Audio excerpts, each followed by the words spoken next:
our joke, but not joke, is one of our customers one time when I asked him, we were kind of doing a little interview. I was like, "Why do you use our labels? Why do you use Rice and Limits?" He goes, "Well, it's pretty simple." He says, "Your labels stick when they're supposed to stick, and they come off clean every single time." So I'm like, "Oh, well, there's your commercial." Welcome to Verify Infield, the millwork podcast. Here's Jacob. Welcome back, everybody, to Verify Infield. Today, I have a special guest, Rise Up Label. We have Brad Klingman and his daughters and partners in crime over at Rise Up Label. We have Callie and Hannah. Thank you guys for joining us. Thank you Thanks for for having us on. To get started, could you give us a little bit of an introduction and origin of Rise Up Label? So, what is your story, Brad, and how Rise Up Label was founded, and what inspired you to start the company? Awesome. Thank you.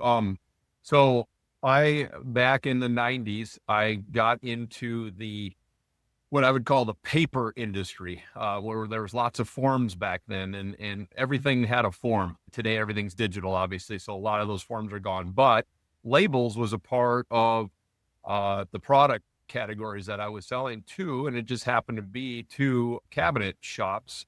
Namely, they are now one of the bigger cabinet companies in the country here. But I cut my teeth on labeling processes way back in the 90s and learned a whole lot over the years as we would work with the engineers and figure out different solutions.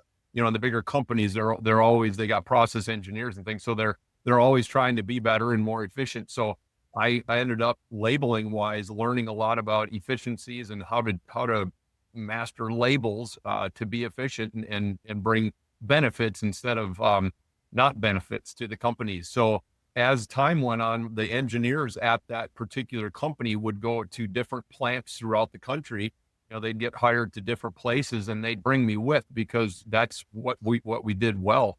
And so fast forwarding way past the 90s, early 2000s, my base of clients in the woodworking industry grew, and suddenly I'm working with dozens of cabinet shops, and the more I was working with them, as we all know how life works, the more we do, the better we get at something, and the more knowledge we gain, and the more consulting we can be into help. So I started helping more and more companies.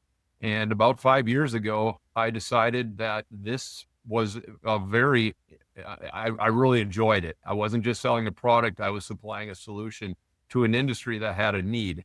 And particularly the main product that is now our mainstay solution, if I call 10 cabinet shops, about 7 or 8 of them have an issue with residue being left behind from a label that is what we call not so removable.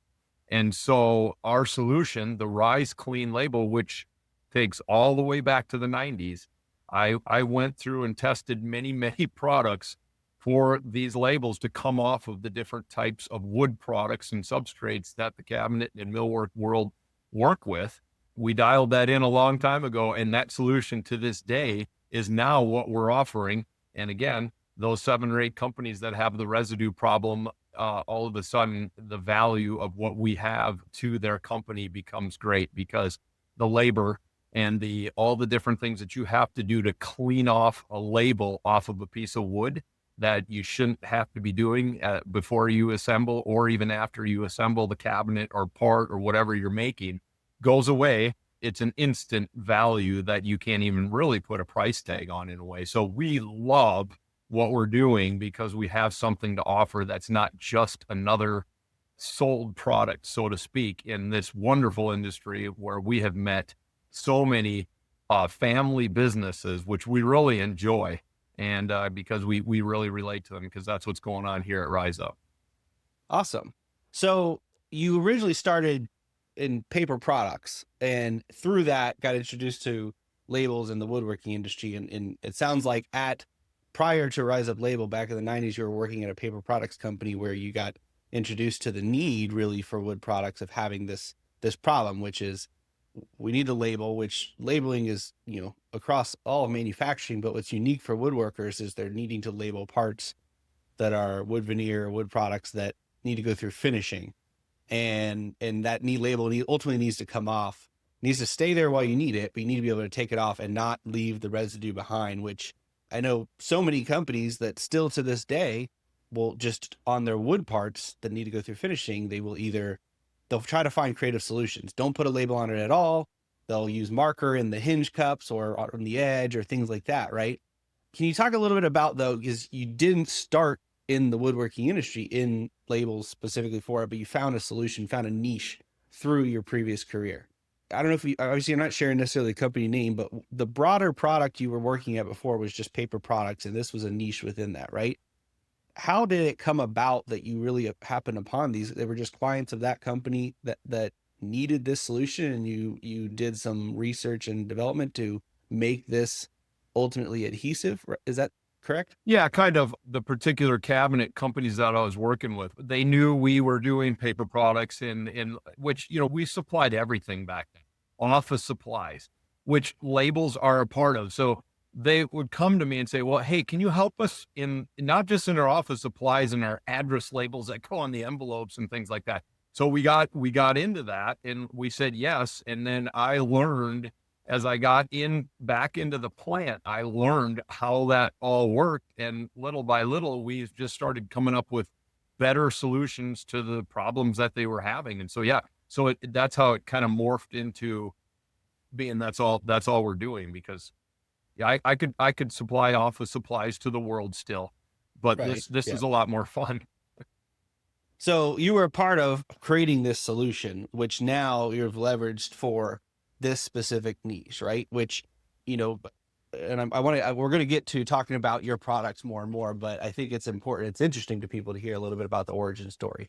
You said 5 years ago, you started Rise Up Label. Is that correct? Yeah. 5 years ago, we decided to totally put all of our marketing, all of our business development energy into this particular niche in this particular industry. Yeah.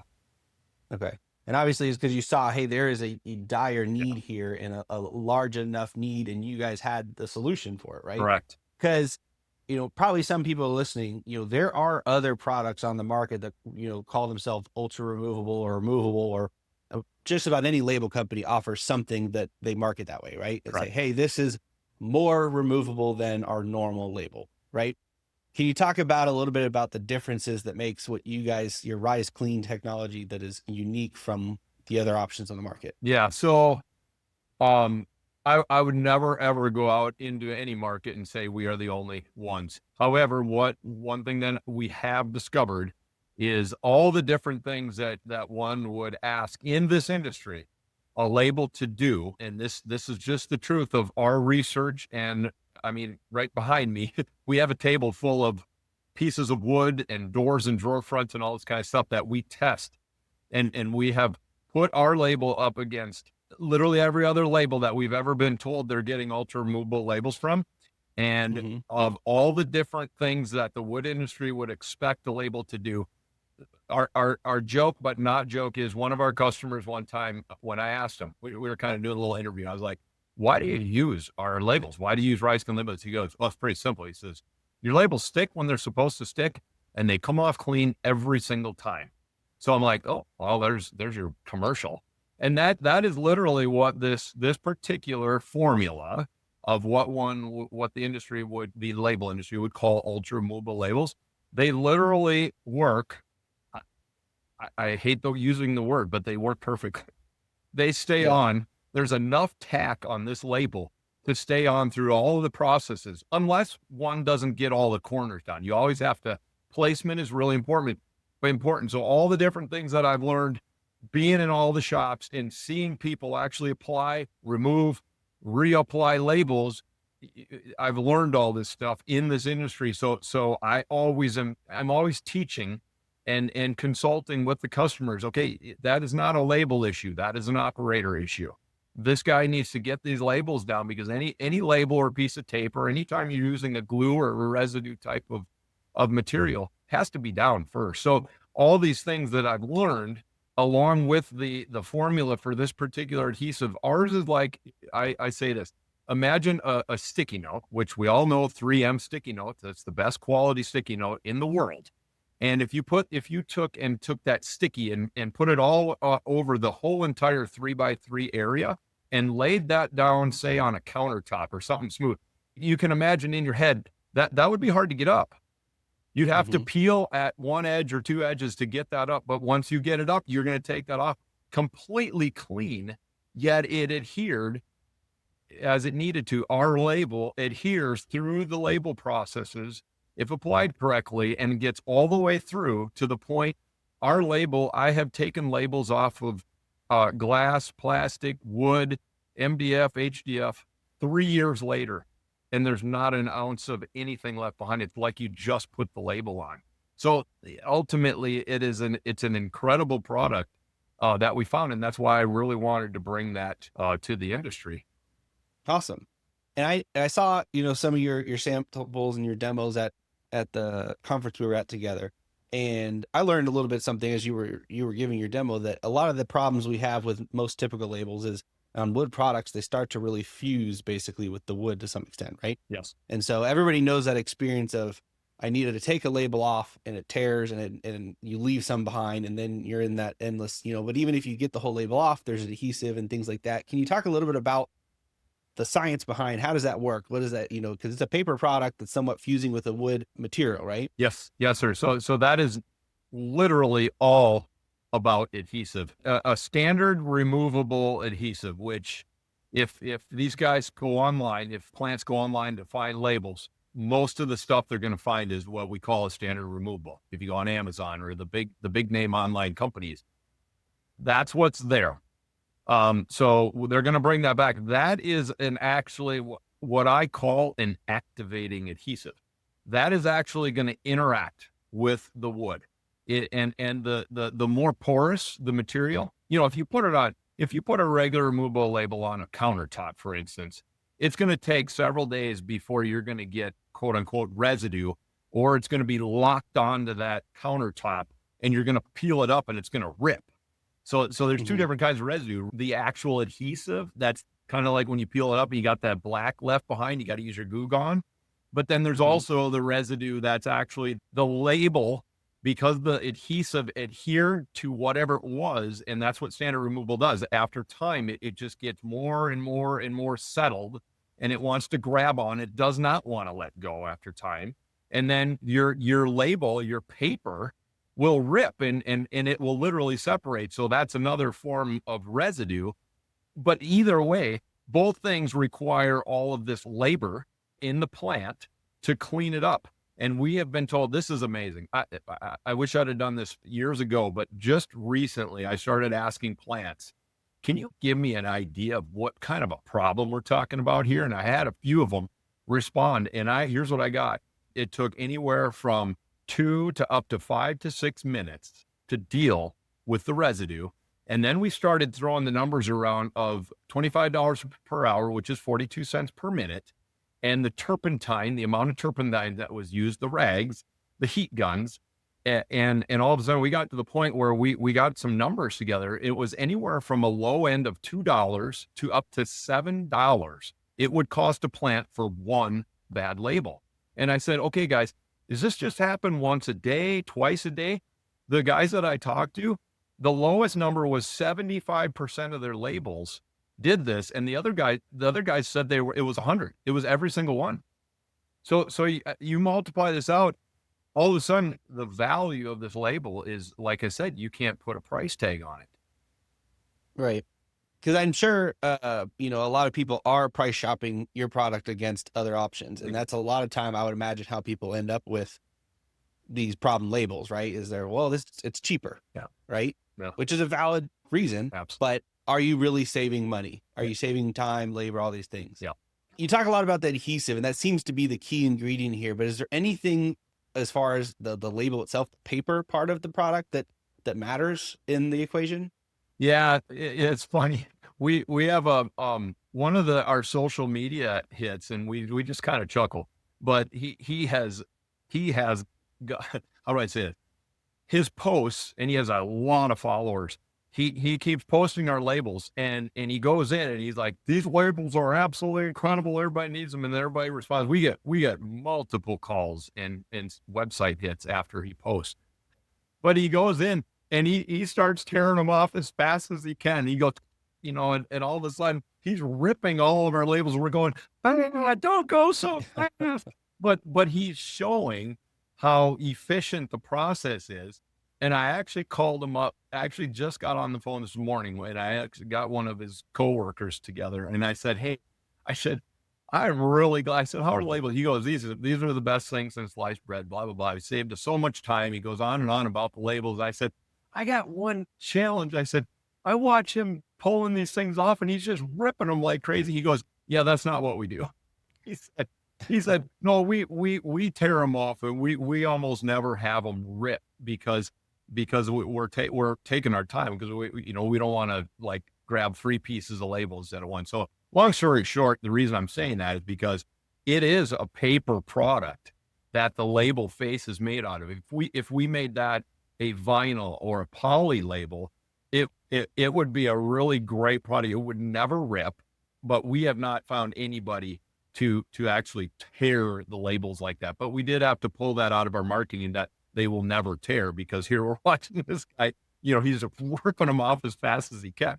So anyway, it is a material thing with the face, what we call the face stock of the label as well. But in all cases except him, there's no issue. So your primary products, because I know you have multiple different labels, multiple different products aside from the core one we're talking about. By and large, the value add for woodworkers specifically is you have a product, which is a label that they can put on wood parts. They can take them off when they need to finish them. They do not leave residue behind. And I believe you can even restick them. Is that correct? Yes, they're actually repositionable. There's a lot of reasons in a plant to take a label off and put it back on. In the past, the hack was to print another label. Like for instance, when it goes through stain or it goes through sanding or it goes through a process where that label has to come off. But our labels actually will come off. And then if they don't collect a bunch of dust or whatever, if they get placed back down, that's another one where our label outperforms literally every single label in the industry is in the repositioning part of it as well. It goes back down and it stays down. So, you said you do a lot of consulting and kind of like teaching your clients of, hey, here's how to place it. But have you found that there's kind of a general workflow that your customers use that are most successful with this and in that, hey, we put the label on, it goes through finishing, we take it off and we put it back on.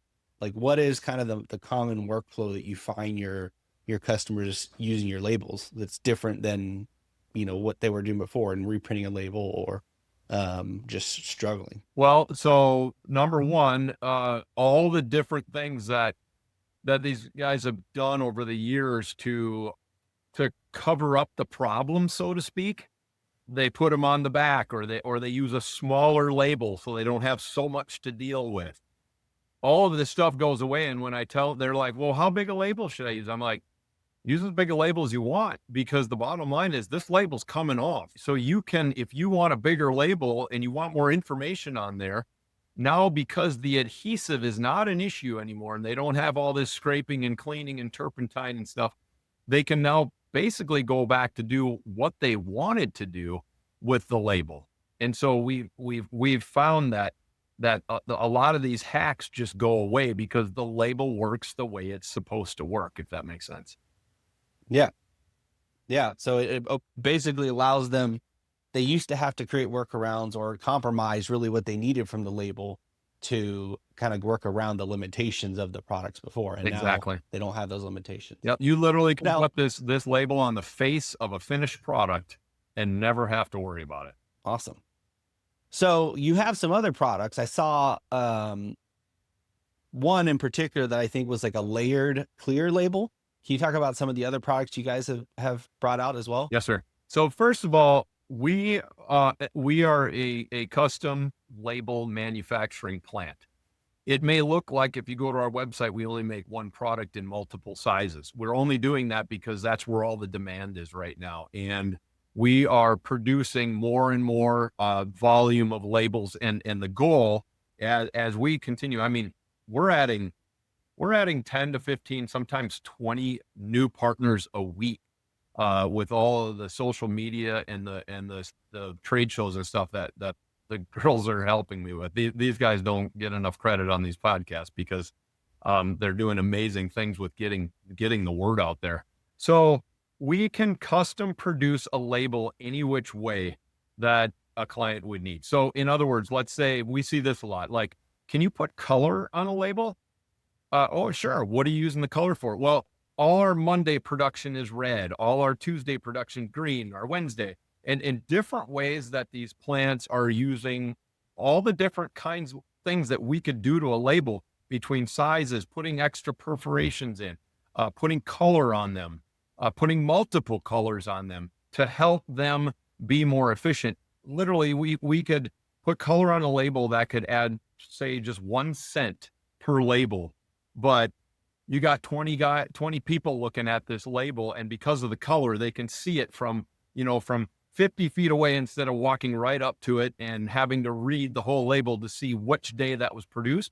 There's efficiencies that make everything work better. So there's tons of things that we can do. The paint mask label is another product that we produce that allows, it's a multi-layer label, all clear.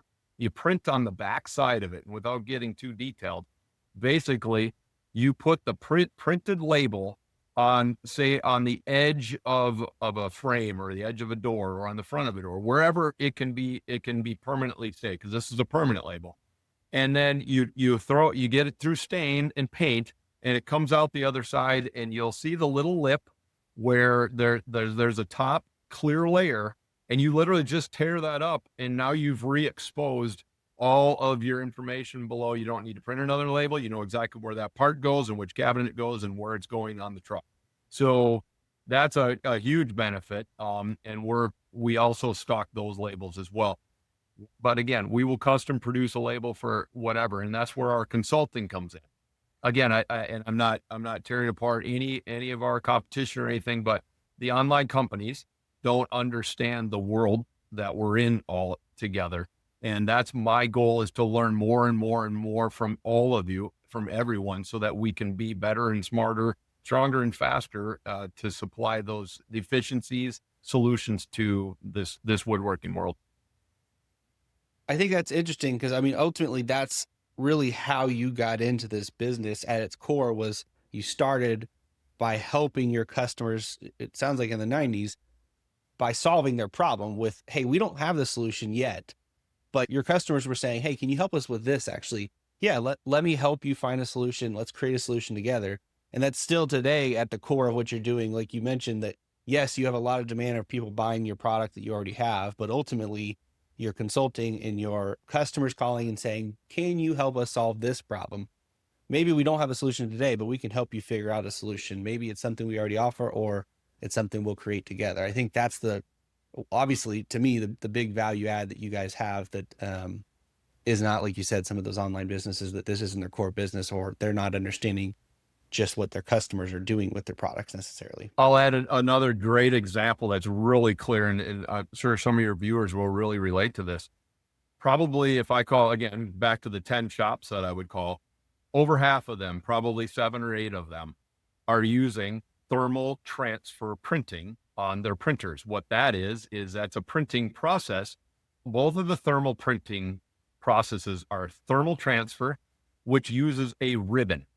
So you actually have to put a ribbon inside of your Zebra printer, and that ribbon is used to transfer the image onto the label. But then there's direct thermal printing. Direct thermal printing takes out the ribbon and it applies heat through the printer on the print head and allows your image to go through.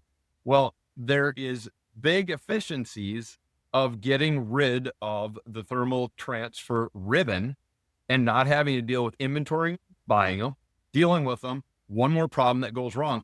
And all these companies I talked to said, there's like, whoa, I thought that's what we had to do. We didn't know. They don't need to know about labels. They don't need to know about label processes. That's my job. And so my job is to bring them that solution that says, get rid of the ribbons. You don't need them anymore. All of our labels, unless you absolutely insist on it, are direct thermal because of the benefit.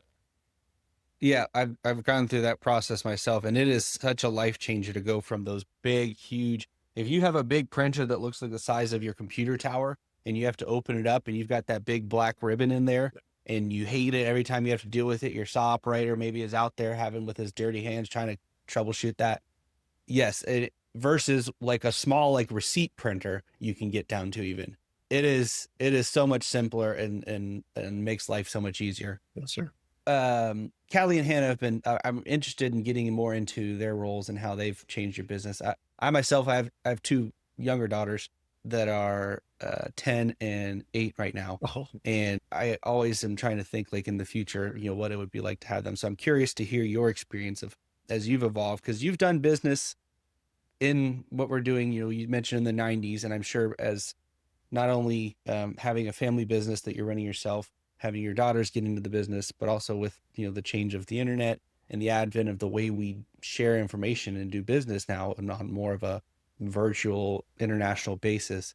I'm curious about you guys' journey and how your daughters have helped you modernize both with marketing and your processes and stuff. What has that journey been like, and how have they changed the way you do business? I think a big start was I've kind of brought the social media aspect to the company. Something I kind of resisted for a while, thinking that there's no way the woodworking industry is on social media. Like during their workday, found out that I was very, very wrong. And so, more than likely, if you're in contact with us on social media, I'm the one you're talking to. But that has opened a door for starting to get our label solution overseas.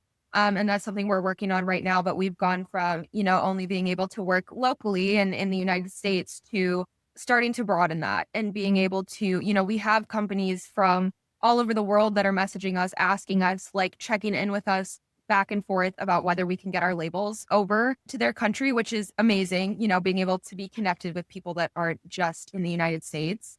And so I think that's a big piece, as well as just sourcing more opportunities for like events and shows. And obviously a lot of those are only talked about online, or maybe it's not, that event's not happening within our small community that we know, but we find an event on social media that we want to be at. And so we're able to put ourselves in front of that audience because we found that opportunity online. I think that's been a big piece. So it's interesting that you mentioned you were kind of apprehensive, or maybe just skeptical of, I would have guessed, and a lot of times this is the way it is, young people come into business and the first thing they say is, Dad, why aren't we on social media? Right. And so what sparked that kind of, hey, maybe we should explore this, but I'm not sure if it makes sense. Like, what caused you to explore that? And two, what was that conversation like, or what was that journey like with you, Brad, of, hey, I think we need to get on social media, Dad. And what do we do about this? And well, that's not how you, I assume, did business before. Like, was that journey tough? Did it open up a whole new world, or what was that like? For me, I had no clue that world would be that.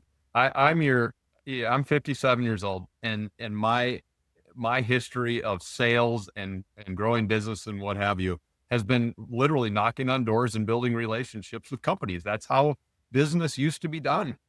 I was even in business before cell phones existed. So all of this, when I went to Hannah, I said, hey, I heard that, the social media thing in woodworking actually maybe something. And I think I sent her something. And what I sent her had this guy had 147,000 followers. And she goes, oh, way. And that just opened the door. And then I was like, ever since then, I just be quiet and do what they tell me to do. And so how long has that journey been for you, Hannah, that you've been involved in the company and started getting on social media? Yeah. And like, what are we talking, a year, 2 or 3 years? Yeah. So I actually started my own digital marketing agency about 6 years ago. And so I did that with my own clients, who some were from his network, tapping into the people Dad knows. And a lot of them were on my own that I sourced through social media. And so I did that without having any real involvement in Rise Up, here and there. Obviously, growing up in the company, he'd, hire Callie and I for little jobs when we were young, paid us $12 an hour. But for the first 5 years of my company, I really didn't work with Rise Up until, we had this conversation multiple times actually before it became anything. I did some research online, seeing if this was actually something we should put our energy towards, like putting Rise Up on social media. Obviously, COVID, kind of pushed that conversation a few more times, just being the fact that we couldn't be in person for a while. But I would say I didn't really get involved until I think it was the beginning of 2024. So a little bit over a year now that I've been involved a lot more, like, closer to full time, realizing that, Rise Up does need to be on social media. And there are people in the woodworking industry looking for these solutions online, and just that it was a better way to kind of a better thing to focus on moving forward, instead of like resisting the change of like, do we need to be on social media? Well, even if we don't need to, like, these people that need us are on social media. And that's another way we can connect with them, as well as connect with a wider audience. So long story short, a little bit over a year, I would say that I've been very involved. Okay, but you've been working in marketing for many more years than that. Yes. Yeah. And so you've been working with clients specifically. Are those clients, and have you worked with business to business clients or business to consumer direct, or a mix? Yeah, definitely a mix. Obviously more of a mix when I was in the beginning of my business, because I kind of, at that point I was figuring out who I wanted to work with. I had a variety of companies coming to me, and I ended up kind of focusing more so on women that were in the coaching industry. So business coaches, life coaches, therapists, people like that. I really enjoyed working with that type of client and that type of message to their clients. And so obviously switching to the woodworking industry was a little bit different, and, a different approach, different strategy, different people that I'm talking with. But honestly, I have so grown to love this community. I think that, one of the things we mentioned is that there are a lot of family businesses. So that's one way I can connect with people on that. People's kids are getting involved. So I'm connecting with people my age in the woodworking industry as well through Rise Up, which is really cool. But yeah, definitely a change coming to the woodworking industry. No. And I not to go totally off topic, but I think that's why it's interesting to me is, one, you're leveraging experience you have outside of Rise Up, outside of just working for dad, and leveraging it for the family business. And I think that there's a lot of people listening that have similar experience like that. Mm-hmm. And so there is a big difference in marketing from direct to consumer businesses, and there is business to business, right? And I think a lot of the woodworkers, most your clients and my clients are business to business, right? Woodworkers provide a product for other GCs and things like that, right? And so a lot of times I think mentally those business owners, we struggle with the idea of like, well, I think of Facebook and social media as marketing to consumers. Yeah. And so I struggle with, as a business to business person, how do I leverage marketing? Like, all my relationships are people I call, people I know, right? And from sales. And it is a relationship business, and that doesn't go away. They're still knocking on those doors. They're still developing relationships, but it creates another avenue, like you said, for your customers to connect with you, to see what you're doing, and also to build rapport with people that maybe you don't get a chance the first time to meet in person like we used to. Yeah. But growing up with your dad in this business, has your whole life, has it always been dad with labels, with paper? Like, I always wonder like what my daughters are going to think when they get older, of like how they experienced the things I'm doing. Is that your memory of your dad work has always been this? No. No. Okay. When we were much, much younger, I think it was hard to explain what dad did, because he was kind of like providing lots of different solutions. Like, he wasn't just niche down into labels at that point when we were much younger. And so it's a lot easier now to explain what dad does, and especially being a part of it. Obviously, Callie and I have learned so much, even just in the last year. But I think the biggest thing I remember growing up with, a dad who was a small business owner, was not just what he was providing, but more so like the values that go into being a small business owner. One of those being just customer service, like the relationships. The serving people was a huge theme that is, one that sticks out to me, is that you always serve people, you help people, you build relationships with people. Like, he was always so people focused. And I think that's what makes him a really great business owner, is that his company isn't focused on making sales. It's, like he said earlier, it's about the people you're connecting with and what you're helping them, achieve in the end result. So that's the biggest thing that sticks out to me, is just what I learned and what I was able to take from him to be my own business owner as well. Yeah, I would agree. I think the biggest part that I remember is he was always talking to his friends, and his friends were, in fact, his clients and people that he worked with. But like growing up, he was always on the phone, always talking to his buddies and just creating these relationships. And then come to find out later when we're older, like they're actually clients and they're people that he's helping and working with. And it's just like, it's cool to grow up with that and see how important like friendships and relationships are, especially in business, and how that like helps you in the future and grow connections. And yeah, it was cool to see that growing up. Do you feel that, now that you guys are working in the business and you're learning, the technicalities of it, like actually about labels, the stuff your dad's teaching you now hands-on that maybe you only saw from the periphery? Is it like there's an aha moment? You're like, oh, this is what you've been doing all this time, and a newfound respect for the experience your dad has and what he's learned and what he's been doing with this career. Obviously, everything you just shared about it, it's more than just the product, right? It's about the relationships. But I imagine you guys are also starting to learn a lot of the technical stuff now. My wife started working with me in the last few years, and it was like, after over a dozen years of struggling to explain to her what it is I do, it was like, oh, now she understands, and there's a different level of connecting with each other. Do you find that with your dad now? Yeah, I definitely think like the conversations about work specifically are a lot deeper. And I also think that I have a new respect for how much knowledge he has about not only just the labeling process, but all of the other things that go into it, like the printers, the CNCs, the software. Like there is so much more that goes into the labeling process than just the little paper sticking out. You know what I mean? Like it truly, he asked us actually right before we hopped on this call, if he were gone tomorrow, would we be able to answer all the questions people have? And I immediately was like, absolutely not. Like there is still so much more to learn. And, just being in the field and being out in the plants is how we're going to learn that. But that takes time. Like he really has learned a ton over, the last however many years of focusing on labels. Yeah. We told him he can't retire yet. Yeah. He wants to, but he can't. Yeah. Needs a little more time. Yeah. A little bit more. Yeah. And so, Callie, I got to see you in action at the trade show. You were there with your dad, talking with clients and stuff. And obviously, I think you're newer to working with your dad than Hannah, it sounds like. You want to talk a little bit about your role? Obviously, you're learning more of the hands-on, the sales and things like that. And what has that been like? Yeah, so that's been super fun. I have kind of always done like little things for dad, just like Hannah said before this past summer. And now obviously I've really like taken it more seriously. I would say I wear a lot of different caps in this job, and Hannah does as well. I think the coolest part is how much variety there is in this business, including marketing, sales, all of that kind of we all kind of do together and we work on it together. And so I get to learn a lot of different jobs, which is super fun. And I think I can take those skills further and develop those skills even more as I work with them. And so I'm kind of like the role of like business development, I guess you could say. And then also I joined dad at the trade shows.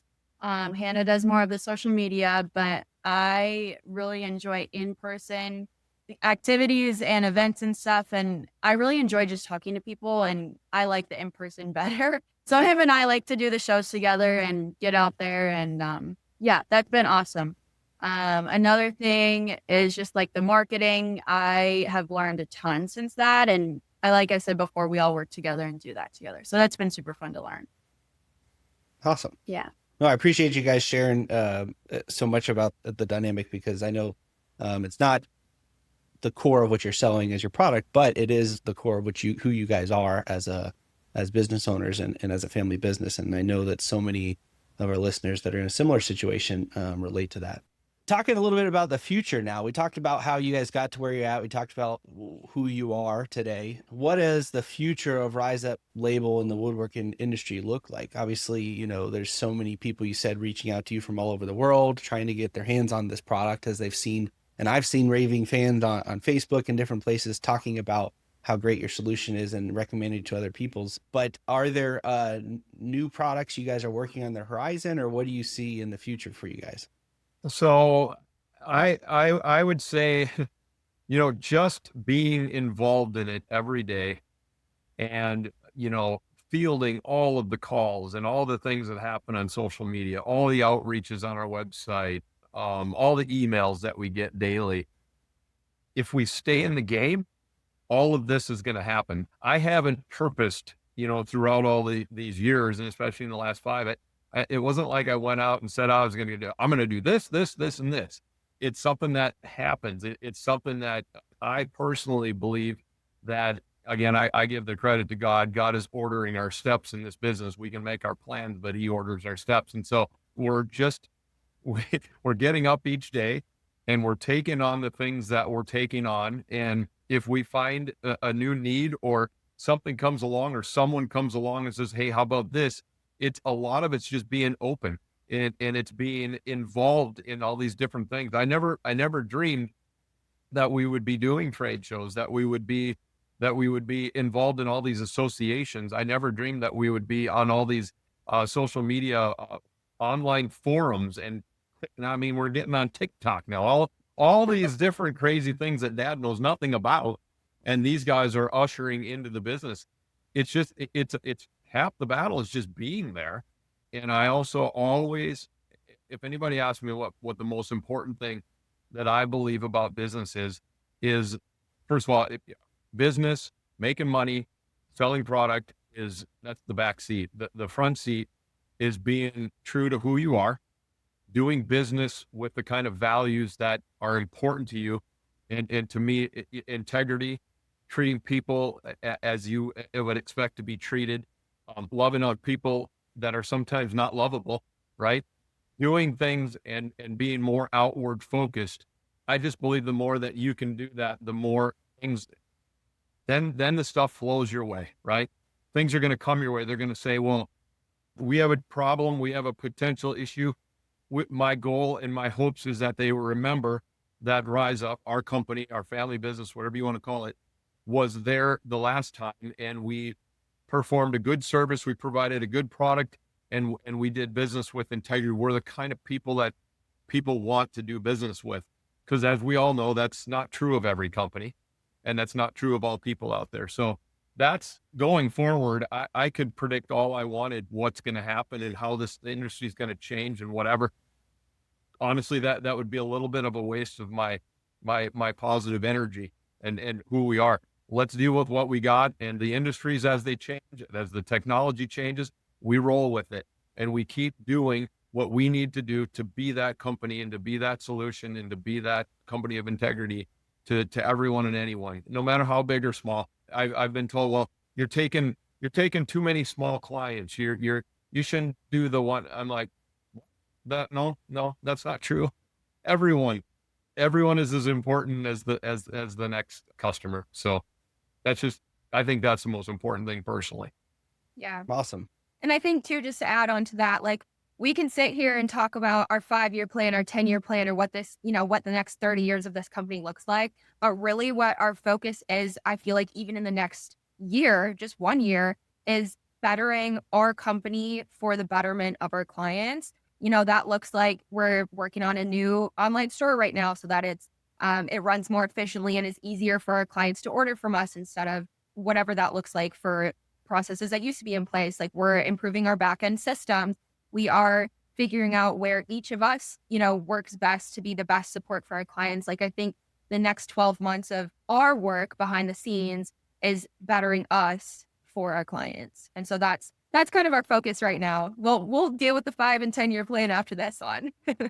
Yeah. And I imagine there's a never ending, need to educate, the industry and clients on what exists today. I'm sure for me, as I've gotten further and further into trade shows in this industry, realizing one, it's so much bigger than I realized. There's so many more people out there, woodworking businesses just in the US, much less in Canada and around the world. And so I think realizing the opportunity there to help more people with the solution that you guys have and finding ways to connect with people that need what you already have, basically. Another thing, can I add something? So yeah, absolutely. One really, really key thing, and I again, this was not anything I would have known before because of the way that I used to just do business, like I said, door-to-door relationships, etc. But we call it the upstream. And what the upstream has become for us is partnering, coming alongside of the different parts of the process that labeling is involved in a plant. So it all starts at the CNC, right? So that's where all the parts are cut and that's where the labels get put down. But there's also a software, all the different softwares that tell the label what tell the machine what to print on the label. That's a part of it. And then in addition, all of the associations, the influencers, and the social media, it's partnering with all of these companies and saying, hey, there's a broken part of your process. And you might not even know it. Because when these guys all get the calls about hey, the labels don't work, they're like, well, we don't know anything about labels. We don't do labels.